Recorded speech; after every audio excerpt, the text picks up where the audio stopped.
Hello, Michael here again from the Bearded Candle Makers, and I thought we'd like to share some of our scent stories. So, if you know anything about us, stories make a huge part of what we do, and the whole idea is to turn a story into a scent. And one of the most popular ones now would be a real turf fire.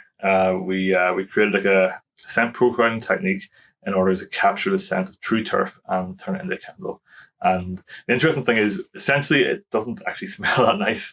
The smell of smoke essentially doesn't really appeal to everybody.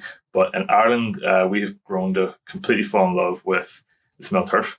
For many people, it's the smell of home, of comfort. Someone described it to me before as the smell of a hug in a tin. For me, I just think to Donegal pubs and Guinness.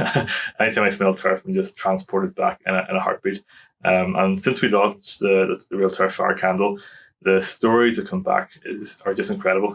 People really have connected to this as a scent, and it brings so much comfort to people. Especially during the pandemic, whenever we had tons of people who weren't able to get home to Ireland. Say like in London, for example, there's a big Irish population in London, and they couldn't get home for Christmas.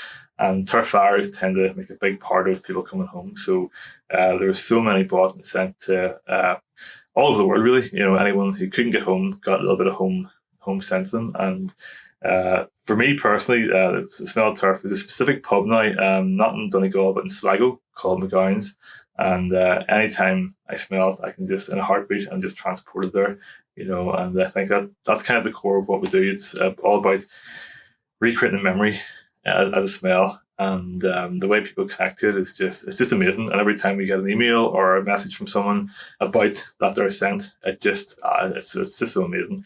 But yeah, a real turf fire, it's an interesting one, because as I said earlier on, it's not necessarily a great smell, it's not necessarily a nice smell, but if you've had an experience before where you've been sitting in someone's home or your granny's house or a pub, and that smell of turf is in the air, there's just something very magical about it. So scent stories, that's what we're all about. A memory into a smell and a candle, and then we get to enjoy that there pretty much anywhere. But yeah, turf fire is one of the best ones.